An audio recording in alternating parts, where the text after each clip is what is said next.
Just like Betty and Jughead, everything in life needs a pair.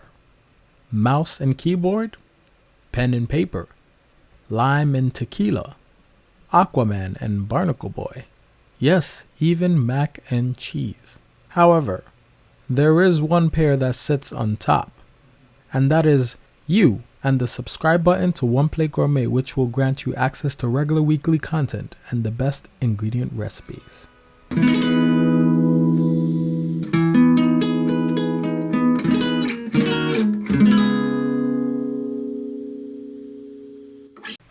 Welcome back everybody to another episode of One Plate Gourmet. Today we'll be taking a look at how to make mac and cheese with all of these ingredients. Let's get started, shall we? 3/4 cups of whole milk, half a cup of half and half, Parmesan, cheddar, mozzarella, and cream cheese, half a teaspoon of Dijon mustard, flour, butter, cayenne, salt, pepper, and 1.5 cups of pasta.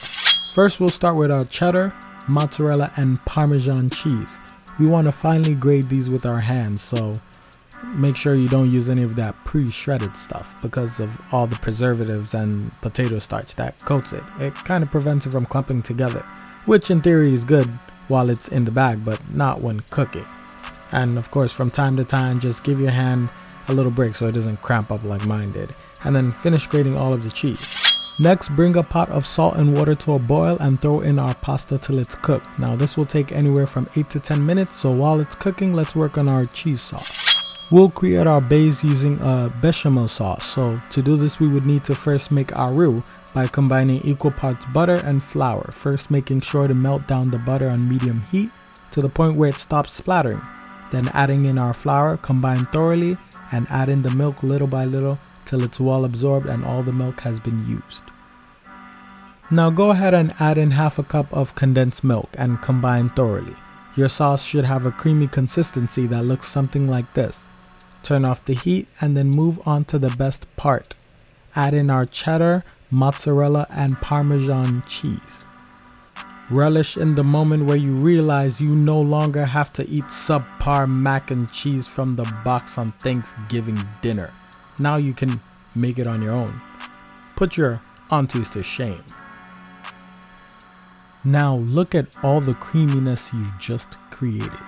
At this point, throw in your pasta that should be cooked by now and fold the pasta inwards in all that cheesy goodness. Add in your Dijon mustard, your cayenne pepper, your cream cheese, and just blend these 4 guys together, making sure to properly incorporate everything, and then from there season with salt and pepper to taste. Give it one more stir and your mac and cheese is ready to be served. As always, ingredient list and sizes are in the description below. So before you go off to go try recreating this recipe, just make sure you have everything you need. Ladies and gentlemen, there you have it. Like always, you know the drill. Don't forget to like, comment, and subscribe down below. If you want to see the trailer for this episode, click up there. If you want to see more, go ahead and click down there. And as always, thanks for watching.